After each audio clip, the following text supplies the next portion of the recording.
네, 안녕하세요. 손홍준의 힐링캠프 손홍준입니다. 자, 오랜만에 이렇게 인사드리는 힐링캠프로는 자, 저번에 이창희 선생님 이후로 이제 세 번째 게스트 모실 건데 저희 힐링캠프 취지 자체가 이렇게 제가 아무래도 불멍도 좋아하고 해가지고 이제 색다른 게스트들을 소개하면서 이렇게 진솔한 대화를 나누는 게 좀 주제로 컨텐츠를 짜봤는데 오랜만에 이렇게 인사드리니까 자, 반갑습니다, 너무. 네. 이번에 세 번째 게스트 모실게요. 저희 BIP의 수장이시죠? 자, 차민석 선생님, 원장 선생님 모시겠습니다.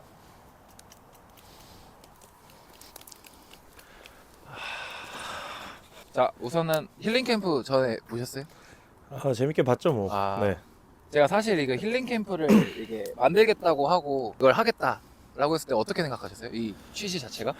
사실 처음에는 한번 좀 고민을 해봐야겠다라고 아, 생각을 했는데, 좀 길게 하는 컨텐츠들이 유튜브에도 많이 나오고 있고, 하다 보니까 시대의 흐름에 맞춰 갈 수 있다라는 생각도 있고, 저희가 농구하는 모습 위주로 좀 많이 보여드리는데, 저희나 아니면은 농구인들 혹은 뭐 아니면 다른 생활을 하시는 분들의 이야기도 들어볼 수 있다라는 게 굉장히 좋은 취지라고 좀 생각을 하게 돼서 시작해보자라고 결정을 했죠. 네. 네. 자, 이제 그러면 본격적으로 이제 질문에 들어갈 텐데 우선은 자기소개 한번 예. 해주시겠습니다. 안녕하세요. 저는 현 BIP를 운영하고 있는 차민석이라고 합니다. 네. 아무래도 저희가 운동선수 출신, 농구선수 출신이니까 예. 아무래도 농구를 빼놓을 수가 없는데 네. 야, 운동을 시작하게 된 계기랑 좀 히스토리 같은 거 좀 똑같이 설명해 주실 수 있나요? 사실 어렸을 때 저는 이제 초등학교 6학년 때 시작을 했는데 그 전에는 진짜 밖에서 노는 것도 좋아하고 운동 신경도 좀 있었던 편이었던 것 같아요. 예, 뭐 축구를 해도 항상 스트라이커 자리에 있었고 뭐 이제 다른 야구를 해도 투수 음. 혹은 4번 타자 자리에 있었던 아, 야구도 하셨어요? 야구 많이 했었죠. 아. 네, 뭐 그런 아이였는데 이제 키가 워낙 크다 보니까 또래에 비해 굉장히 컸었던 것 같아요. 제가 전교에서 두 번째로 컸었는데 정확히 키가 그럼 대충 키가 그때 당시에 163 정도였던 것 같아요. 진짜 크죠. 네, 초6인데 네. 그때 뭐 유독 유난히 더 작은 친구들이 많았던 것 같아요. 제일 큰 친구가 180이었고 네. 그 친구는 이제 대방초등학교라는 데서 운동을 하다가 아. 전학을 온 친구였고, 그래서 저는 이제 가까운 학교에 이제 스카웃을 당했다고 해야 되죠. 근데 사실 신체 조건만 보고 스카웃 하신 것 같아요. 이제 성장 키가 더 클 거라는 가능성을 보고 하신 것 같아요. 저희도 애들 보면 다 그쵸. 알잖아요. 어느 정도 네. 클 수 있을지. 그래서 저는 그렇게 운동을 좀 시작하게 됐어요. 예. 초등학교는 어디 나오신 거예요, 그러면? 저는 동구로 초등학교라는 곳에 나왔고, 아, 지금은 네. 엘리트 스포츠가 거기는 아예 없었고, 아. 그러니까 저는 그 초등학교에서 네. 중학교를 하교하면 가서 운동을 했어요. 아. 그러니까 이제 한 초등학교 6학년 뭐 1학기쯤부터 뭐 이제 학교가 끝나면 중학교로 가서 농구를 하고 형들이랑 그렇게 했었어요. 이제 그러면은 중학교는 이제 어디 나오신 거죠? 중학교 때부터 본격적으로 하셨다고 생각을 네. 하는데. 저는 구로중학교라는 곳에 나왔고 아. 뭐 단순히 뭐 가까워서. 근데 이제 초등학교 때 뭐 생각해 보면 이런 적이 많아요. 뭐 대방초등학교나 네. 좀 명문이죠. 뭐 근처에 있는 학교들의 코치님들이 저희 집에 찾아왔었던 기억이 좀 있어요. 아. 신체 조건만 보고. 중학교 때 운동을 어쨌든 다른 선수들에 비해서 좀 늦게 시작하셨잖아요. 네. 그런 거에 대해서 좀 어려움은 따로 없으셨는지. 사실 그때는 저 동기들이 네. 뭔가 이제 대방초등학교 출신 친구들이 뭐 2명에서 3명 정도 있었고, 근데 그 외에 예전에 뭐 아디다스 3대3 농구 대회 막 이런 거 있던 시절 그래요. 있잖아요. 네. 있는데 그때 당시 길거리 농구, 힙합 이런 게 좀 열풍이라 그런 작은 대회들이 있었는데, 그런 대회를 초등부 대표로 나갔던 친구들, 그러니까 경험이 있는 거죠. 네. 농구 경험이. 그런 친구들이 다 내 동기였었어요. 아. 그래서 뭐 한 6명 정도에서 7명 정도 뭐 왔다 갔다 했었는데, 그때는 조금 서러움이라고 하면 서러움이고 어떻게 보면 또 고마운 경험인 게, 그때 당시에 팀을 나누면 나를 안 껴주는 거야. 그러니까 꼭 마지막에 남는 사람 있잖아요. 그래서 가위바위보 지면은 이긴 팀이 가져가야 되는데 나를 깍두기인가 이거. 이긴 팀 와 하고 진 팀은 와 하니까 진짜 나는 그게 너무 서러웠고, 어릴 때는 더 그게 더 네. 크게 나오죠. 내가 공을 잡으면 막 그냥 아무도 막지도 않았어요. 그때 당시에. 하여튼 그런 존재였었어요. 그래서 또 자기네들끼리 이제 아까 말했듯이 대방초 네. 친구들 두세 명이 모여있고 또 그 3대3 출신 애들이 또 같은 학교 두세 명이 모였으니까 나를 그때 당시에 이제 뭐 어리니까 네. 약간 왕따를 시킨 그쵸. 거죠. 막 어. 뭘 할 때도 안 껴주고 뭐 할 때도 막 이렇게 해서 그때 좀 싸웠던 경험도 있어요. 기억도 있고. 예. 자, 그럼 본격적으로 이제 운동을 하면서 좀 네. 성장이 조금 예. 실력적으로 많이 네. 성장했던 시절이 어느 시절인가요, 그럼? 딱 1년이었던 것 같아요. 그때 1년. 당시에 저희 그 시작하고 1년. 네. 그때 1년 뒤에는 제가 했던 경험을 더 이상 하지 않게 됐었어요. 아, 딱 1년이라는 시간이 지난 후에. 이제 잘하는 축에 속해서 우선은 이제 저희 은사님이 저 중학교 때 첫 이제 코치님이신 김강호 코치님이라고 있는데 네. 단상 위에서 오전 오후 야간 뭐 방학 때는 새벽 오전 오후 야간 드리블만 치게. 완전 오른손 기본기 훈련. 드리블 몇천 개, 왼손 몇천 개 하다가 체인지를 거의 한 3개월 만에 넘어간 거야. 아, 계속 치다가 보니까 이제 동계훈련이라는 기간이 좀 찾아오고 그때가 지나니까 근데 그때부터 되게 뭔가 저는 그때는 왜 그러시는지 몰랐는데 좀 가능성을 봤던 것 같아요. 왜냐면은 제가 좀 꾸준하게 하고 했던 게 있는데 제 기억에 이제 뭐 이런 얘기도 했었어요. 야, 2년 뒤에는 너가 이제 우리 학교를 책임져야 된다. 시작한 지 나는 뭐 6개월, 뭐 8개월밖에 안 됐는데 그런 얘기를 해주셨던 기억도 있고 그다음에 가능성을 보셨나 봐요. 네. 한 번은 체육관에 다 내려오게 했었어요, 우리를. 네. 그래서 앞으로 나가면서 체인지 드리블을 하라고 하고 레그스루 뭐 백 드리블 하고 트라인 나가고 하고 하는데 선배들을 사이드에 빼놓고 네. 1학년 때 한 6, 7명 그걸 시키는 거예요. 다 모이라고 해가지고 제 어렸을 때 기억인데 야, 민석이 하는 거 봤어? 이렇게 얘기를 한 거예요. 너 얘가 처음에 왔을 때 어땠는지 알지? 그럼 뭐 동기들한테 야, 너희들보다 훨씬 잘해. 근데 저는 그때는 너무 어렸으니까 고지식하게 시키는 거는 애들은 그냥 감독님 안 보면 네. 그런 거 있잖아요. 그쵸. 그런데 나는 걔네들이 막 내려가도 말도 안 되더라도 끝까지 했었던 것 같아요. 그래서 좀 발전했던 것 같아요. 고등학교는 이제 어디 나오셨어요? 고등학교 갈 네. 때는 사실 중학교 때도 잘했던 선수는 아니었던 것 같아요. 내 기억에. 아, 그래요. 그때까지도 가능성이 있는 선수다라는 음. 게 있었어요. 왜냐하면 키가 190이 넘었고 그때 제가 은사님들한테 항상 다 감사한 게 저를 절대 포스트에 넣지 않았어. 키가 큰데도. 제일 컸어요. 아, 그럼 쉽지가 않은데 그 네. 시절에는 또. 저번에 봤겠지만 네. 내 친구 봤잖아요. 아, 맞죠, 맞죠. 그 친구가 4번을 받고 내가 3번을 봤었어. 아, 그래요. 그러니까 그 친구의 역할은 하이포스트에서 공을 사이드 혹은 로우에 넣어주는 역할. 네. 하이에 올라와주는 역할. 에, 에, 에. 로우에 숨어 있다가 네. 저는 외곽에서 슛을 던지는 역할을 시켰어요. 어. 아까 말씀드렸던 첫 번째 김강호 코치님 다음에 이제 김성재 코치님이 오셨고 그 다음에 한교현 코치님 지금 삼성중학교에 계신데 그 은사님들이 오는 동안 변함없이 저를 다 외곽에서만 써주셨어요. 그러다 보니까 아무래도 뭐 190에 이제 슛을 쏘는 뭐 슈팅 가드 겸 포워드 역할을 하고 있는 선수다 보니까 고등학교를 갈 때 스카우트가 많이 왔었어요. 그때 당시에 가능성을 보고 실력은 사실 좀 아니었던 것 같아요. 그래서 저는 좀 명문 학교를 가고 싶었는데 네. 용산고등학교가 1순위였고 뭐 경복 이런 데는 잘 모르겠는데 좀 구체적인 용산이나 단대부고 뭐 이런 데 아, 그렇죠. 저를 생각을 했었는데 그 이유가 사실 가면은 못 뛸 거 알아요. 네. 사실 저희 동기들 보면 알겠지만 그때 다 농구했던 친구들이고 초등학교 때부터 했던 근데 나는 그때 당시에 부모님한테 했던 얘기가 아 내가 못하고 관두더라도 쟤네들은 어떻게 훈련하고 어떻게 하는지 좀 보고 싶다라고 했어요. 운동이 힘들다고 하는데 근데 부모님은 좀 걱정이 앞서셨던 것 같아요. 그렇죠. 그래서 그러면 1학년 때부터 주축이 될 수 있는 좀 신림고등학교라는 곳으로 제가 가게 됐어요. 좀 설득을 하고 대화를 통해서. 네. 어떻게 보면 부모님의 말을 더 들었던 거 같네요. 고등학교 그때는 지금 저희 부모님은 어떻게 생각하실지 모르고 저에 대해 아는 사람들은 어떻게 생각할지 모르겠지만 정말 대학교 때까지 뭐 이런 말 있잖아요. 대학교 때 가면 여자 만나라. 네네. 부모님들이 하시는 그런 말을 저는 어긴 적이 없어요. 아, 네, 절대. 그다음 너는 농구 시작할 거야 말 거야. 한번 안 하려고 했었어요. 중간에 그림을 너무 좋아해서 지금도 내가- 잘 그리시잖아요. 네. 네. 한국형 포켓몬스터를 만들겠다라는 꿈을 가져가지고 그때 당시 한 50마리 넘게 만들었어. 아 진짜로? 네, 진짜로 연습장에. 근데 우리 아버지께서 지금 공무원이시긴 한데 네.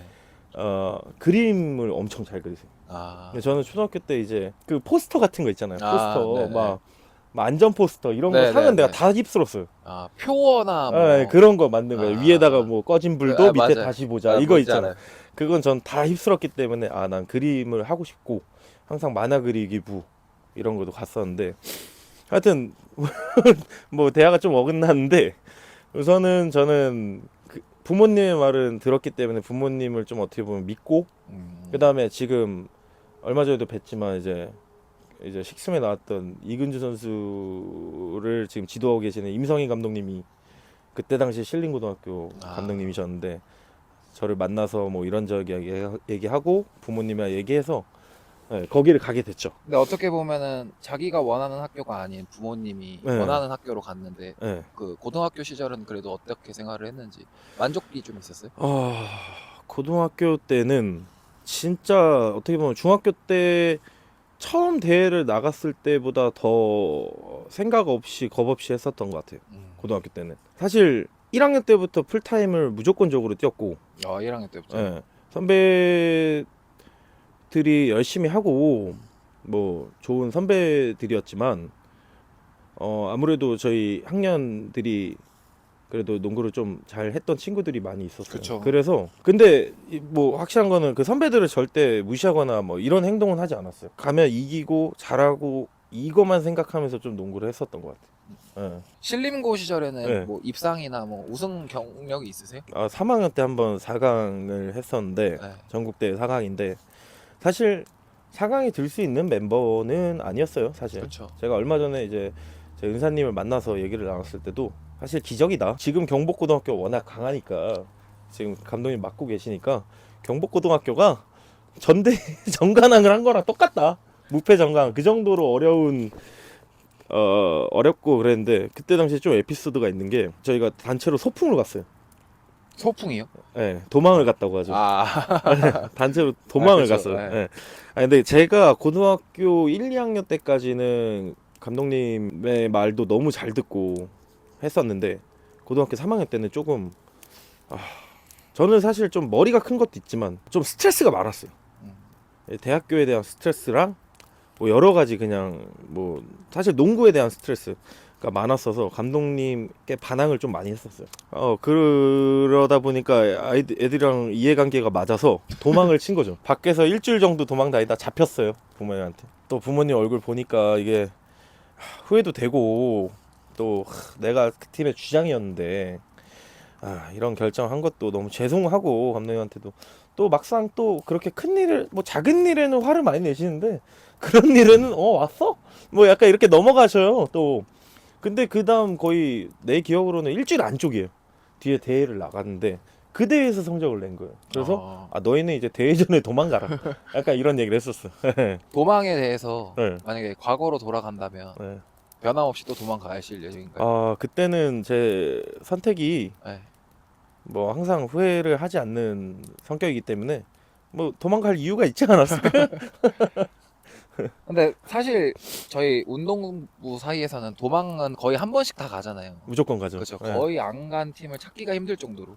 이게 자이든 타이든 가게 돼요. 맞아요. 이게 팀이 같이 움직여야 되기 때문에 맞아요. 한 번 내가 2학년 때 도망을 다 같이 갔는데 그때 당시 발목에 금이 가서 깁스 중이라 너는 느려서 안 된다 네. 라고 해서 나 혼자 남았었어요. 근데 어떻게 보면 감독님도 그런 걸로 또 화내시는 경우도 또 있었던 것 같아요. 저 어릴 때는 또 한 명이 안 도망가면 너는 왜 단체 생활인데 한 명 꼭 이렇게 빠지냐 그런 적도 있었던 것 같아요. 저는. 근데 그때 당시에 생각해보면 감독님이 얼마나 저를 좋아하시고 신뢰하고 지금도 좋아하시고 연락하고 하지만 저도 너무 감사한 분인데 내가 안 도망갔는데 깁스를 해서 안 도망간 건데 민서가 너는 안 도망갈 줄 알았어 라고 얘기를 하시는데 좀 뜨끔하더라고요. 사실 가려고 했는데 깁스 안 했으면 갔죠. 근데 깁스하는 바람에 통깁스라 초록 색깔 그 감는 거. 신림고를 이제 다 지나고 이제 네. 대학교 입학을 건국대로 하셨잖아요. 네. 건국대로 간 이유가 있을까요? 사실 대학교를 가는데 좀 우여곡절이 많았던 것 같아요. 지금 생각하면은. 아, 감독님은 중앙대를 나오셔서 네. 중앙대학교에 가기를 원하셨던 것 같아요. 근데 뭐 내가 그 기대에 못 미쳤던 건지 거겠죠 당연히. 네네. 항상 그렇게 생각을 해요. 내가 그 길에 못 미쳤고 선수 구성도 쉽지 않았던 것 같고 경희대학교를 보내고 싶으셨어요. 그 다음. 아, 근데 경희대학교에서도 뭔가 이제 뭐 제가 부족했던 거겠죠. 뭐 다른 이유도 있을 수 있겠지만 거기도 잘 안 됐고 그래서 결국 선택을 했어야 되는데 사실 이게 뭐 건국대 출신이라서가 아니라 저는 고등학교 1학년 때부터 대학교랑 시합을 할 때 건국대학교를 가고 싶었어요. 아, 내 선배들이 너무 잘해줬었고 그 다음에 좀 자율성 있게 하셨어요. 그때 당시에 이제 전자랜드 때 같이 있었던 김승환 네. 코치님이 같이 이제 코치님이 거기 건국대학교 감독님이셨는데 밑에 아, 이제 그때 네, 감독님이셨어요? 건국대학교 아, 무령고 가기 전이시나요? 네. 아, 황준상 감독님이 네. 그때 당시 이제 코치님 계셨는데 분위기가 너무 좋아 보였어요. 중앙대랑 경희대학교는 고등학교 코치님께서 내가 더 성장하기 위해서 좋은 선택이라고 생각해서 한 거지만 저는 사실 건국대학교를 가고 싶다는 생각이 좀 컸었어요. 예. 막상 가보니까 만족도는 어떠셨어요? 1학년 때는 진짜 사실 너무 힘든 시간이었어요. 그때 당시에 근데 지금 돌아보면 솔직하게 말을 하면 허리 디스크가 터져가지고 3번 4번 이렇게 터져가지고 했었는데 사실 돌이켜보면 좀 내가 농구도 잘 안 되고 시합도 못 나가고 왜냐면 중학교 때부터 고등학교 때까지 모든 경기를 당연히 나가는 아, 선수였는데 이제 대학교로 왔는데 나보다 훨씬 더 레벨이 높은 선수들도 많이 있고 선배들도 많이 있고 뭐 이러다 보니까 경기를 못 나가는 거에 대한 스트레스가 컸었던 것 같아요. 근데 그게 어떻게 보면은 당연히 허리도 안 좋았겠지만 그런 심리적인 거 더 있잖아요. 그쵸. 더 아프다고 느껴지는 그런 것 때문에 거의 1학년 때는 거의 숙소에 없었던 것 같아요. 재활센터에서 살았던 것 같아요. 그리고 이제 부상을 그렇게 이제 재활로 잘 마무리하고 네. 그 다음에 이제 복귀를 했을 때 그러고 나서는 시합을 좀 뛰신 편인가요? 꾸준하게? 이제 부상을 당해서 이제 부모님들이 이제 대회를 끝나면 회식을 하잖아요. 네네. 근데 그런 모습을 좀 봤었어요. 부모님이 어떻게 보면 선배 부모님한테도 좀 눈치가 보이는 모습이고 감독님 코치님과 앉아서 이제 뭔가 대화를 나누거나 하는 이제 모습을 제가 이제 저도 이제 그런 거 있잖아요. 좀 뭔가 주축 선수가 아니면 좀 사이드에서 조용히 밥을 먹을 수밖에 없는 상황 아시잖아요. 그쵸. 그때 우리 부모님의 모습을 봤는데 내가 들었어요. 그때 당시에 민석이는 농구 관두는 게 좋을 것 같다 아, 라고 얘기를 하는 걸 내가 들었는지 부모님한테 전달을 받았는지 기억이 확실하진 않은데 확실히 감독님께서 그런 얘기를 하셨어요. 그거는 확실해. 근데 뭐 감독님이 어떤 의도였는지가 중요한 건 아니고 정말 그렇게 생각하셨는지 아니면 좀 나에게 더 노력을 바래서 그러셨던 건지 모르겠지만 그때 당시 진짜 뭐 반만 축내는 그런 생활을 1년 동안 해가지고 그때 당시에 조금 충격을 받았는데 다행히도 뭔가 그래 내가 한번 해보자 라는 생각을 좀 했었던 것 같아요. 그때 당시에. 예. 터닝 포인트였네요, 어떻게 보면. 다들 진학 같은 거나 아니면은 뭐 경기 출전에 관한 걸로 이제 감독님과 대화를 나눌 때 그런 얘기를 들었던 선수도 종종 있을 거예요. 그쵸. 예. 그러면은 좀 생각이 많아질 수밖에 없긴 하죠. 예. 그럼 그 시절 건국대학교가 예. 현재 지금 2025년 건국대학교 이제 위치가 지금 뭐 수준이 거의 비슷한가요? 그때도? 제가 이번에 식스맨 촬영하면서 건국대학교를 봤었는데 좀 놀라긴 했었어요. 어떤 걸로? 요즘 뭐 대학교 레벨이 많이 낮아졌다 이런 얘기가 있긴 한데 네. 김준영이라는 선수가 주장인데 뭐그 전부터 잘 해왔는지 아니면 저도 주장이었으니까 저 때부터 잘했는지 모르겠지만 그게 이어져 온 건지 모르겠지만 예. 되게 체계적이었어요. 운동할 때 정말 열심히 하고 뭐 끝나고 좀 자율성도 있으면서도 아이들이 되게 예의 바르고 뭐 저희도 찾아가 보면 있잖아요. 그런 거. 그쵸. 뭐 다 같이 와서 인사하고 정말 궁금하면 물어보고 좀 이런 부분이 좀 긍정적으로 봤었어요. 생각보다 요즘 뭐 젊은 친구들 뭐 이런 얘기가 있는데 네. 그렇지 않다는 모습을 좀 받았어요. 예. 이거는 감독님이나 코치님도 아실 거예요. 대학교 3학년 때 네. 2학년 때부터 조금씩 거의 못 나갔었어 사실 2학년 때까지.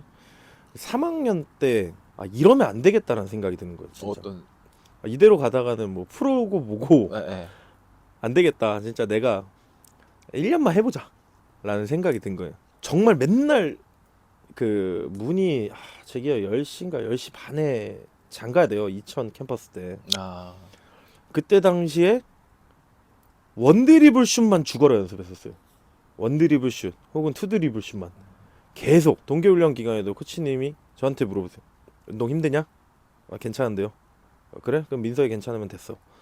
이러고 그냥 운동량을 늘리시고 이럴 정도로 운동을 정말 열심히 했어요. 그때는 왜 그렇게 했는지 지금 하라면 사실 못할 정도예요. 끝나면 웨이트하고 그 새벽에 그렇게 하니까 늘더라고요. 그렇게 해서 3학년 때 제일 잘했던 것 같아요. 4학년 때는 양쪽 정강이 피로골절이 와가지고 아 진짜로. 예, 지금 여기 만져보면은 뼈에 이거는 제가 병원을 한 진짜 열 몇 군데 갔거든요. 대학병원이랑 대학병원은. 근데 여기 엑스레이 찍으면 뼈가 있으면 여기 이렇게 산처럼 뭐가 이렇게 하얗게 나와 있어요. 네. 근데 그게 뭔지 모르겠어요. 아직도 몰라. 근데 이게 종아리가 타이트해지면 네. 그 압박에 대해서 엄청나게 아파요. 네. 그 종아리가 잘 찢어지고. 예. 근데 그것도 핑계고 내 맘대로 안 되고 4학년 주장 시절에 좀 힘들었었거든요. 아 대학교 때도 주장. 예, 대학교 때 4학년 때 주장이었는데 그때 당시에 좀 동기들도 적었고 후배들이 대부분 주축이었는데 뭔가 도와주는 사람이 없다. 그래서 좀 4학년 때 좀 많이 방황 아닌 방황을 좀 했었죠. 예. 대학교 생활은 너무 좋았어요. 왜냐면 난 문혁주 코치님 지금도 보시면 알겠지만 연락 자주 하시나요? 자주 하고 하는데 그래도 정말 추억이 많죠. 정말 저를 아껴주셨고 믿어주셨고 감독님도 마찬가지지만 근데 문혁주 코치님이 나랑 저랑 나이 차이가 크지 않으니까 워낙 가깝게 지냈어가지고 그래도 믿어주시는 분들이 있으니까 그래도 더 힘내서 했었던 것 같아요. 예. 원래 이제 다른 코치 선생님들은 다 좋아하잖아요. 네. 자기 코치는 솔직히 아, 운동량도 그렇죠. 좀 많고 예. 그래서 다른 팀 코치분들은 와 되게 좋으시다 하는데 유독 근데 저도 대학교 때 예. 문혁주 코치님이 건대에서 코치 생활하셨는데 저도 와 저분은 정말 요즘 코치님답지 않고 정말 좋으시다라는 생각을 많이 받았거든요. 저 대학교 시절에도. 어떻게 보면 되게 코치와 제자이면서도 네. 그 외의 시간에는 진짜 형과 동생처럼 좀 대해주셨어요. 인간적으로 엄청. 그렇게 해줬던 선수는 많지 않을 거라고 생각해요. 그쵸. 네. 자, 이제 그럼 건국대학교를 이제 졸업하고 네. 이제 프로 얘기를 다시 할 건데 네네. 아까도 잠깐 얘기를 했지만 황금 드래프트잖아요. 예. 동기가 엄청 세요. 예. 그렇죠. 누구 대충 기억나시는 분 있으면 누구 뭐 있는지 이제 세근이 형, 지금도 활약하시고. 선영이, 진수도 지금도 하고 있고 찬영이도 뛰고 있고 관이 이관희 선수 와, 동기고 진짜 막. 홍경기 선수 또 있고 지금까지 저기 준우도 제 동기고 네. 함준우 생각해 보면 더 있을 거야 아마. 엄청 많죠. 저기 김현민 선수 네. 모비스에 지금. 아직까지도 많이 뛰고 있죠. 네. 어쨌든 동기가 그렇게 세면은 드래프트 할 때 솔직히 걱정이 많이 되잖아요. 왜냐면은 예상 순위 있었을까요? 10번, 11번 모비스를 갈 거라고 생각해요. 아, 드래프트라는 게 뭐 그쵸. 사실 워낙 앞에서도 많이 바뀌고 하다 보니까 그리고 좋았던 선수들이 워낙 많았고 해서 했었는데 뭐 저는 안양 KGC를 간 게 더 뭐 결과론적으로 봤을 때 아주 좋은 경험이 아니었나. 그때가 중앙대학교 막 54연승인가 막 그때쯤 아닌가요? 그렇죠. 네. 중앙대학교가 이제 세근이 형이랑 선영이 네. 뭐 아까 말했듯이 이제 준우가 주축이었고 그 밑에 후배들이 너무 좋았어요. 재석이도 있었고 뭐 현민이도 있었고 그때 한번 어느 정도였냐면 세근이 형이랑 선영이가 대표팀을 갈 때니까 준우 혼자 남아서 진짜 지금 기회다. 모든 팀이 이거 깨자 해도 못 깼어요. 그래서 이어졌어. 드래프트를 이제 안양 KGC죠? 네. 네, 거기로 입단했는데 전년도에 박찬희 선수랑 이정현 선수를 네, 맞아요. 이제 하고 그 다음에 이제 세근이 형, 오세근 선수로 이제 마침표를 찍었는데 그때 딱 어떠셨어요? 딱 들어갔을 때? 사실 그때 기억하시는 분들이 있을지 모르겠지만 저는 원주 DB에 맞아요. 픽이 됐어요. 맞아요. 저는 확실하진 않은데 들리는 얘기로는 제가 삼성에도 같이 있었지만 김명훈 선수, 네네. 명훈이 형이 오세근을 뽑으면 DB로 가고 신인이 네. KGC로 온다는 그런 조건이 있었대요. 아, 팀끼리 뭐 그런. 네, 그래서 그때 당시 비하인드가 드래프트장에서 이제 그때 당시에 이제 강동희 감독님이었는데 와서 DB 옷을 입혀주시고 축한다 네. 하셔서 예 그때 인터뷰는 없었어요. 아. 이제 인사하고 사진 찍고 내려갔는데 기자분들이 오시는 거예요. 원주 DB에 간 거 어떻게 생각하냐? 롤모델이 있냐? 저는 원주 DB 윤호영 선수가 롤모델인데 한 거예요. 근데 갑자기 그러니까. 막 KCC 관계자분들이 나한테 오더니 트레이드 됐다 이러는 거예요. 그러더니 옷을 벗으래요. 그래서 그 트레이드 대상이 저는 그 경기였어요. 네. 경기였을 거예요. 예. 그래서 그 옷을 주고 안양 KC 또 기자분들이 오는 거예요. 뽑히자마자 드래프트가 되셨는데 뭐 저는 이제 시작이니까 뭐 하고 그럼 롤모델이 있나? 저는 양희종 선수를 이랬던 내가 기억이 있어요. 그래서 결과적으로는 양희종 선수가 됐고 저희 집에 이제 드래프트 사진이 있는데 네. DB 옷을 입고 있는 사진이 있어요.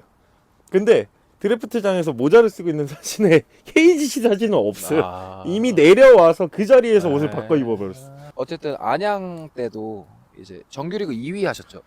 네. 네, 첫 신인 때도 정규리그 2위 하셨는데 시합을 좀 뛰시긴 하셨어요. 네. 경기를 나가기는 했었는데 아무래도 그때 당시에는 이제 12명 엔트리가 아니라 네. 엔트리는 12명인데 팀원이 15이든 18이든 다 벤치 앉았어요. 아, 몸도 그때는. 같이 풀고. 아. 그래도 이상범 감독님께서 많이 넣어주셨어요. 그거를 보면 이제 저희는 2월 드래프트였고 네. 어떻게 보면 이제 8개월 뒤에 시즌 시작하잖아요. 2월 드래프트자는. 그렇죠. 근데 그때는 시즌 중인 거고. 그래서 나랑 세근이 형이랑 처음 드래프트를 됐을 때 진짜 몸만 만들었어요. 농구는 같이 할 수 없고 왜냐면 시즌 중이기 때문에 네네. 뭔가 플레이를 같이 할 수 없으니까 웨이트장에서 살고 다이어트 하고 런닝머신 뛰고 돌리고 살만 빼가 했는데 그 비시즌 때 좀 이제 엔트리에 그래도 들어갈 수 있었던 이유가 비시즌 때 주축 선수들이 많은 만큼 어떻게 보면은 기회를 못 얻는다라고 할 수 있지만 또 반대로 기회를 얻을 수 있는 시간이 네.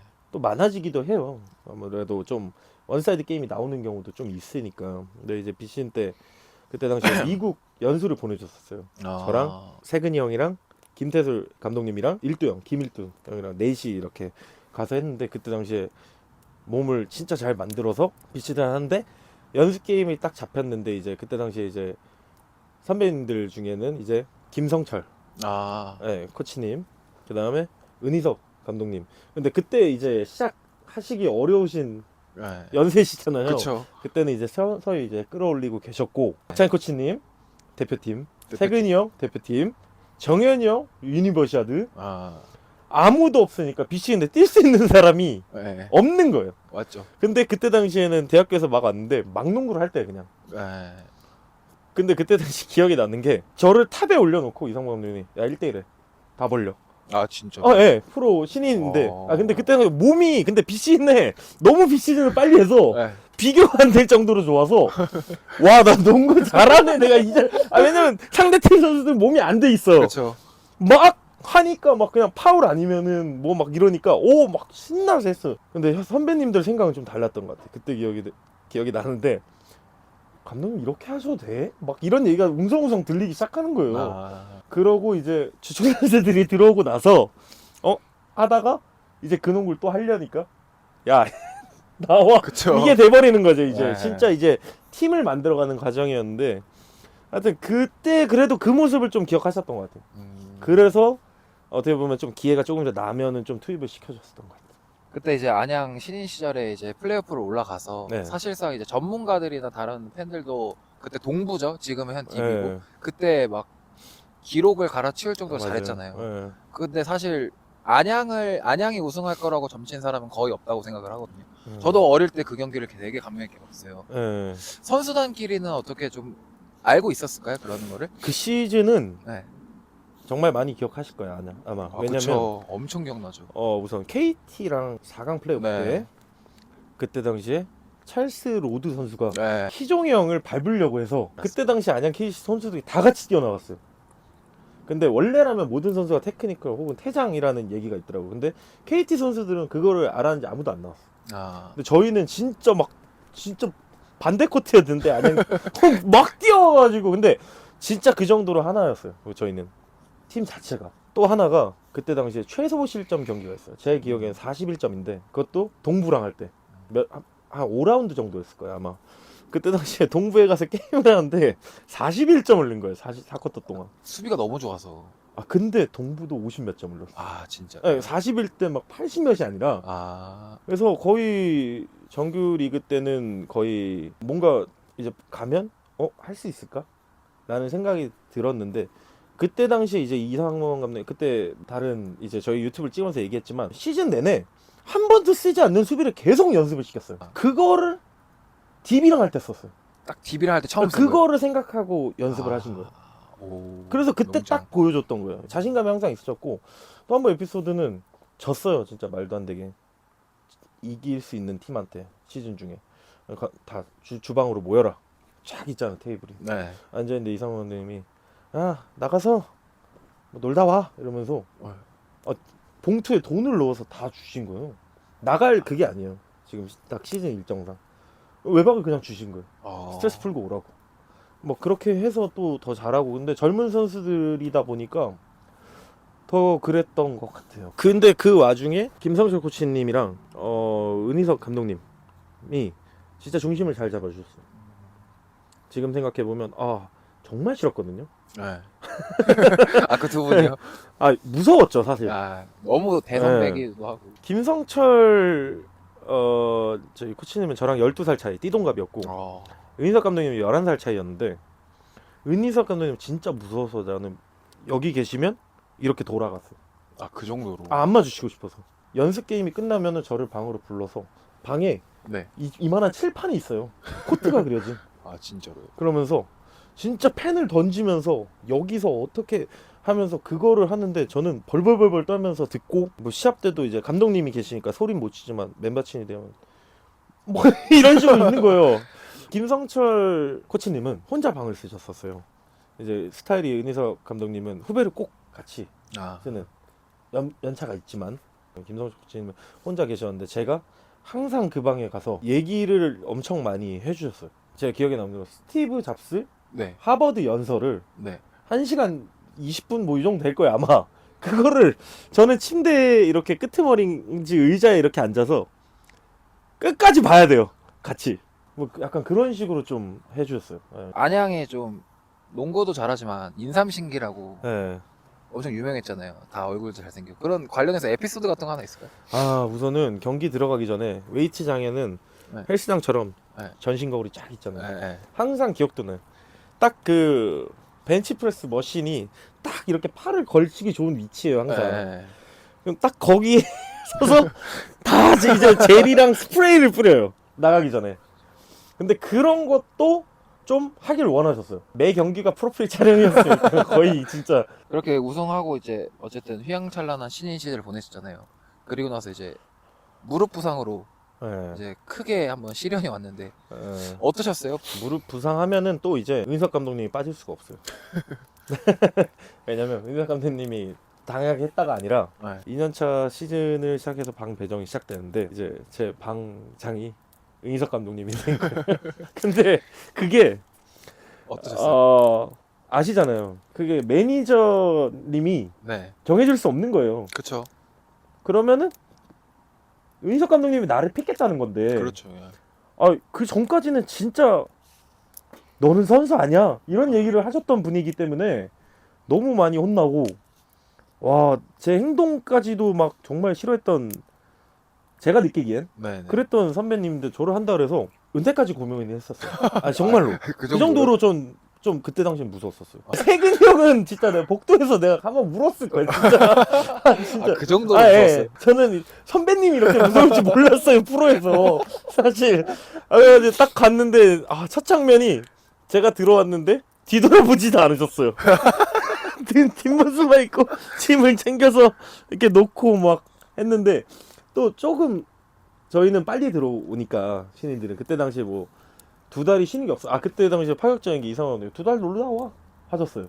그때 없었는데. 네, 없었는데도. 근데 무릎 수술이랑 왜 연관이 있냐면 정말 은석 감독님은 지금은 제가 너무나 존경하는 이제 감독님이고 연락도 자주는 아니지만 제가 생각날 때마다 가끔씩 드리고 한데 그때 당시에 이제 희종이 형이 윤인석 감독님과 가끔씩 이제 방에 오면은 레슬링을 하셨어요. 딱 해서 안바까지 하거나 탭이 나올 때까지 뭔가 이제 희종이 가격이 형이랑. 없이. 예. 왜냐면 희종이 오면 윤인석 감독님 태클을 들어가서 침대로 던져. 그 다음에 막 두 분이서 하는데 윤인석 감독님 그런 몸의 대화를 좋아해서. 근데 저는 그게 너무 부러운 거예요. 아 진짜. 나도 저런 레슬링을 언젠가는 할 수 있을까? 아. 라는 생각이 들었어. 그때 당시에. 근데 어느 날 제가 말도 걸고 얘기도 나누면서 조금은 가까워지던, 제가 좀 챙겨드리고 막 하다 보니까 가까워졌는데, 어느 날 제가 허리를 잡고 던지시는데 너무 행복해서 오야 힘 좋은데? 아 감독님. 진짜. 아니 뭐야 이제 은석이 형 제가 아직 안 돼 막 이렇게 하시는데, 아 이기면 안 되나? 라는 생각에 약간 그랬다가 이제 나중에는 진짜 이기려고 아. 진짜 했었죠. 그 정도로 이제 가까워졌는데, 되게 웃긴다. 와.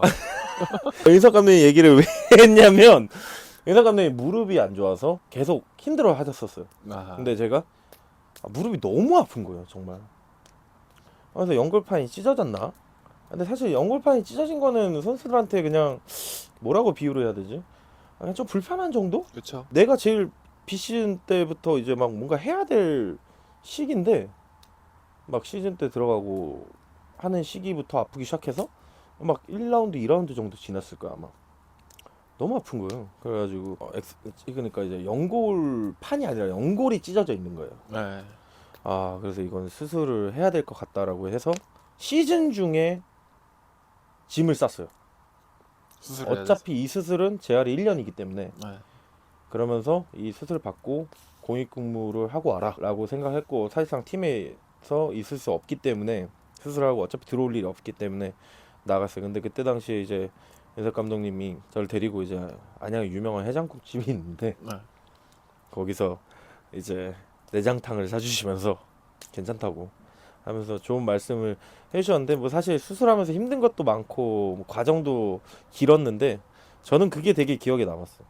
가면서 말씀해 주시는데, 아 처음에는 내가 이분이랑 방을 쓰기 싫어서 눈물을 흘렸는데 이분의 말을 들으니까 내가 좀 눈물이 날 것 같은, 되게 공감을 해주시고 걱정을 해주시고 하면서 좀 가서 이제 수술을 하게 됐죠. 무릎 뼈에 구멍을 뚫어서 그 안에서 나오는 이제 뭐 연골 비슷한 걸로 메꾸는, 그래서 그 연골을 다 잘라내고 그런 수술을 받았어요. 엄청 큰 수술이.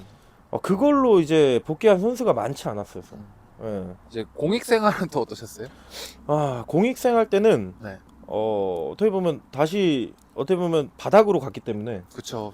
완전히. 진짜 완전 바닥 끝이 아니라 지하실이 있다는 걸 처음 알았어. 나는 1층까지인 줄 알았는데 지하 8층까지 있더라고. 2년이란 시간 동안 1년 6개월을 수영을 하루도 안 빼놓고 했어요. 재활겸. 예, 정말.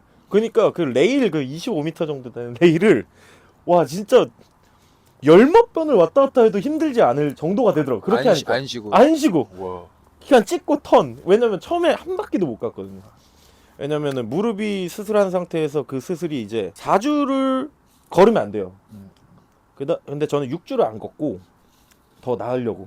이 무릎이 굳어버려가지고 펴지질 않는 거예요. 접어지지도 않을 뿐더러 사실 뭔가 재활을 팀에서 보내준다거나 이런 상황도 아니었기 때문에 저 혼자서 어떻게든 트레이너 형들한테 물어봐서 재활을 굉장히 열심히 했던 것 같아요. 뭐 이거 어떻게든 해야지라는 생각으로. 그리고 이제 예. 공익 제대하고 이제 안양에 다시 복귀하셨잖아요. 네. 그때는 또 어떠셨어요?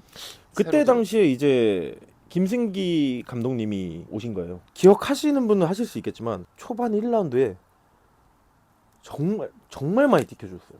그리고 뭐 멤버도 많이 바뀌고 했지만 뭔가 저도 재활을 잘해서 아픔 없이 좀 잘 복귀를 했던 것 같은데 종아리가 찢어졌어요. 한 1라운드 지나고 2라운드 정도였을까? 아 근데 4에서 6주 정도가 또 나와버리니까 그 파열도 좀 심하게 찢어져서, 아 그러고 시즌이 끝났던 것 같아요. 첫 번째 FA 때 네, 전자랜드. 네, 그죠. 지금은 가스공사. 그쵸. 어떠셨어요? 첫 이직인데. 처음에 이제 이적인데. 비신 때 네. 김상훈 코치님께서 얘기가 있어서 와서 다시 잘 해보자, 열심히 해보자라고 해서 저는 사실 선택지가 없는 상황이었고 그래서 아 알겠다 하고 네, 갔어요. 전자랜드라는 팀을. 예. 전자랜드가 조금 선수들 사이에서는 네. 악명 높은 팀으로 유명하잖아요. 훈련량이 굉장히 많아서. 사실 안양에 있었던 시절 3년보다 전자랜드에 있었던 시절 1년이 더 기억에 남는 것 같아요. 어떤 의미로든 더 길었던 것 같고. 왜냐면은 사실 전자랜드라는 팀에서 너무 고마운 분들도 많아요. 왜냐면 선배님 영삼이 형, 정영삼 네. 선배님도 계셨고 건국대 선배님. 그때 찬이 형도 같이 왔었어요. 박철 전자랜드. 코치님도 전자랜드로 저랑 같이 왔는데 그 다음에 이제 친해진 동생들이 이제 바위, 뭐 효근이 선수들끼리 너무 좋았어요. 운동이 저는 너무 힘들었던 게 그때 당시 신혼이었어요. 네. 저는 광교라는 곳에 살았고 전자랜드 연습구장이 뭐 쉽게 설명드리면 인천대공원 옆에 있었어요. 왔다 갔다 했죠. 네. 광교에서요. 네, 원정 경기를 이제 경상도 쪽이나 그때 당시에 전주도 있었기 때문에 그쪽 갔다 오면 2시 정도 돼요. 네. 이제 집에 가면 3시인데 저는 6시에 새벽 운동을 해야 돼요. 시즌 중에도요. 3시에 와이프를 잠깐이라도 보기 위해 3시에 갔다가 5시엔 출발을 해야 돼. 그러니까 뭐 2시간 정도? 근데 그 생활을 거의 모든 날을 다 했었어요. 좀 일찍 끝나는 날도 야간동 끝나고 가면 11시. 그러면 뭐 새벽 운동이 없어도 오전 운동이 뭐 9시 반 10시여도 아니 8시에 가면 2시간 전에 가는데 차가 너무 막혀 정말. 그쵸. 그래서 결국 생각한 시간에 5시 혹은 5시 반 출발이야. 그때 가야지 시원하게 가. 그렇죠. 6시에 가면 아주 찝찝하게 가야 돼. 근데 나는 시원하게 가고 싶으니까 11시에 가서 야식도 못 먹어 살 빼야 됐어. 체지방 때문에 와이프는 내가 그냥 온 거야. 온 다음에 그냥 밥도 못 보고 먹고. 밥도 못 먹고 그러면 와서 다시 가야 되고 이렇게 했었는데 그때 당시 시절에 제일 기억에 남는 거는 이제 아무래도 김태진 코치님. 저는 이제 D리그의 황태자로 군림할 때라 예, 저는 뭐 경험해보셨겠지만 많이 얘기했지만 1.5였어요. 1.5 네. 정말 힘든 1.5 그게 제일 힘들죠. 여기도 진짜. 거의 다 들어갔고 네. 여긴 무조건 들어갔어요. 네. 와 그러면은 D리그가 경기가 정규 경기 사이사이에 있다 보니까 아니 이제 남들이 외박을 갈 때 훈련을 해야 되는 거잖아요. 맞죠. 그러니까 안 갈 수가 없어 집에. 네, 그래서 근데 김태진 코치님이 기억에 남는 게 포스트업 해봤니? 라고 하셨어요 그때 당시. 저는 포스트를 들어가 본 적이 없어요. 아까 말씀드렸지만 고등학교 때도 밖에서 했어요. 안양 KCC 때도 당연히 3번 혹은 2번 막 이렇게 연습을 했었으니까 포스트를 들어가 본 적이 없는데 근데 그때 당시 그냥 예, 저 포스트업 잘하는데요 라고 했어요. 그냥 한 번도 해본 적이 없는데 이제 D리그 경기를 할 때 내외곽을 넘나드는 플레이를 하게 됐어요. 결승전을 갔죠. 그때 상대팀이 삼성이었고 이게 뭐 시상이나 이런 거 없었지만 득점 1위를 했었어요. D리그. 네, 프로에서 이제 이상범 감독님이랑 있었고, 그다음 이제 김승기 감독님이랑 있었고, 그다음 이제 유도훈 감독님이 이제 전자랜드 시절에 계셨는데 정말 많이 배웠어요. 농구는 전자랜드 때 좋은 기억이 있을 수밖에 없는 게 그래도 선수는 뛰어야 돼요 사실. 그렇죠. 어느 무대든 맞아요. 예, 저도 정규리그든 D리그든 선수는 경기에 나가는 거 자체를 행복하게 생각을 해야 되는 지하 8층에서 올라왔기 때문에 맞아요. 이 팀에 있는 거 유니폼에 있는 거조차 행복할 수밖에 없어서 저는 힘들었지만 다시는 돌아가고 싶지 않지만 너무나 행복한 기억이죠 어떻게 보면. 예. 전자랜드에서 1년 생활을 마치고 두 번째 이적으로 이제 삼성 네. 팀에 이제 가게 됐는데 뭐 어떻게 가게 된 거죠 거기는? 뭐 D리그 시절을 얘기할 수밖에 없는 게 네. 그때 당시에 결승에 삼성이었고 네. 예선 때는 저희가 이겼어요. 그때 그때 당시에 제가 38점인가 40점을 넣었어요. D리그 삼성이랑 할 때. 쉽지가 않은데. 그때 당시에 상대는 이제 기범이가 신인이어서 있었고 높이가 낮았어요. 거기는 좀 이제 장신인 형들이 좀 부상이 많았어가지고 높이가 낮은 팀이라 더 포스트업을 이용해서 38득점인가 했을 거예요. 제가 기억엔. 그 다음에 이제 결승에서는 와 막 더블팀을 막 오니까 득점은 적었는데 그래도 어쨌든 졌지만 그래도 나름 잘 했었던 것 같아요. 수비 전술을 저에게 맞춰서 왔기 때문에 D리그에서. 그래서 그때 당시에는 이제 전자랜드에서 재계약을 하자고 했었는데 사실 너무 힘들었어요. 1년을 더 할 수 있을 자신이 없었어요, 사실. 그 다음에 멤버도 너무 좋았고 제 포지션에 좋았던 선수들도 워낙 많았고 이제 상재가 신인으로 왔고 또 그렇죠. 내가 좀 결정을 내려야겠다 라는 생각에 FA 시장에 나갔죠. 저는 FA 시장 마감 날 안 되면 원소속이에요. 그때는 지금이랑 다르잖아요. 원수석 우선 협상하고 네. 그 다음에 나가는 건데 네, 그다음 지금은 다 나가서? 같이 그렇죠. 경쟁하니까. 그게 웃긴 게 마감 날 뭐 4시인가 5시일 거예요. 네. 기사로 알았어요. 아 진짜로요? 기사로 네이버 기사 FA 시장 딱 해서 봤는데 저한테 아무런 연락도 그 누구도 오지 않았고 서울 삼성 썬더스는 차민석 선수를 FA에서 뭐 영입해서 보강하게 되었다. 이거를 그럴 정말 수가 있어요? 저는 그때 장소도 기억나요. 영등포 타임스퀘어에서 아, 예. 기사를 알았어요. 생 어거스틴. 어떠셨어요 기분이? 너무 행복한 거예요. 그렇죠. 그 전년도에 이제 4강 6강 플레이오프에서 삼성한테 전자랜드가 져서 탈락을 해서 저는 FA 시장에 나왔던 거고 삼성 썬더스가 준우승을 했어요. 챔프전? 네, 그때. 안양 KGC에게서 그쵸.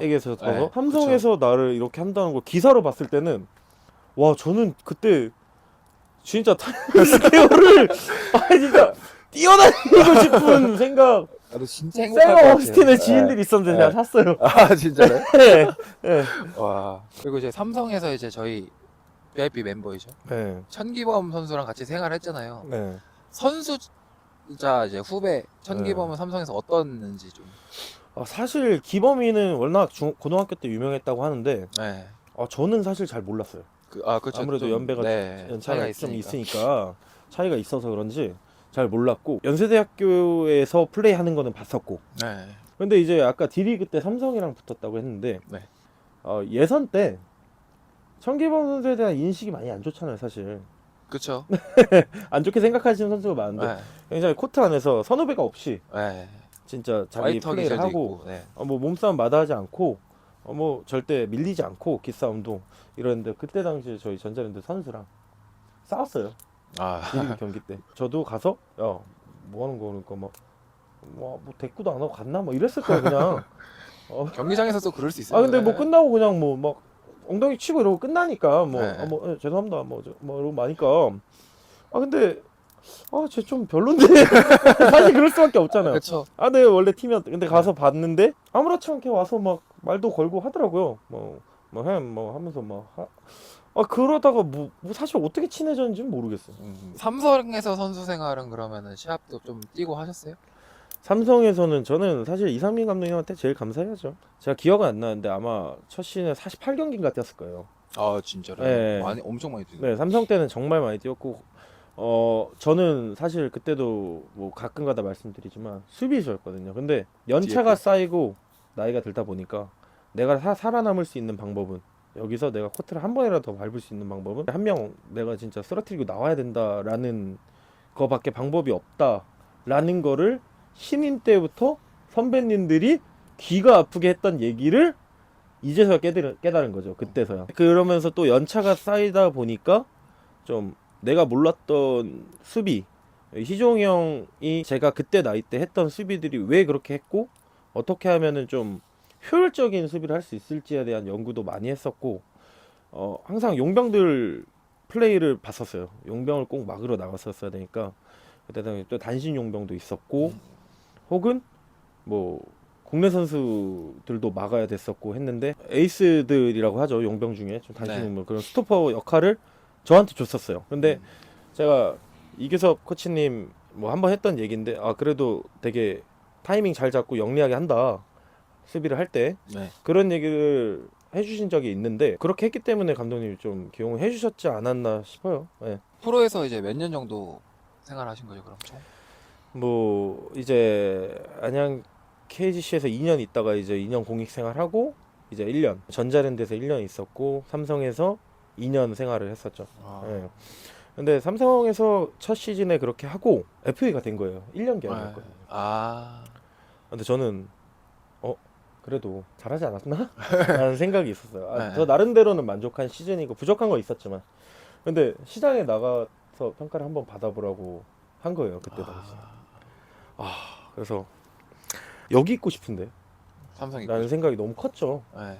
감독님께서 저를 많이 기용을 해주셨고 이 팀에 남아서 내가 더 잘할 수 있을 것 같은데, 내가 좀 실수했던 것도 더 잘할 수 있을 것 같은데 라는 생각하고 나갔는데, 사실 아무 팀한테도 연락이 안 오길 바랐어요. 와도 나는 삼성.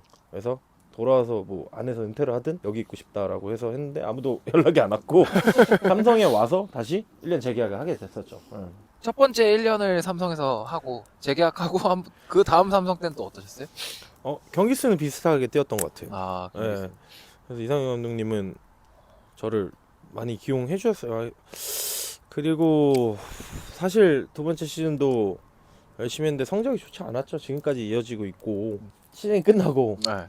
같은 얘기를 하신 거예요. 나갔다 와봐라. 해서 다시 찾아갔는데 좀 어려울 것 같다. 이렇게 기용해서 뛸 수 있는 기회를 줘서 너무 감사했다라는 얘기하고, 여기 프런트 이제 국장님이랑 얘기했었는데 국장님한테 너무 감사했고 삼성은 너무 좋은 기억만 가지고 있다라고 생각하고 은퇴하겠다라고 이제 은퇴를 하게 됐죠.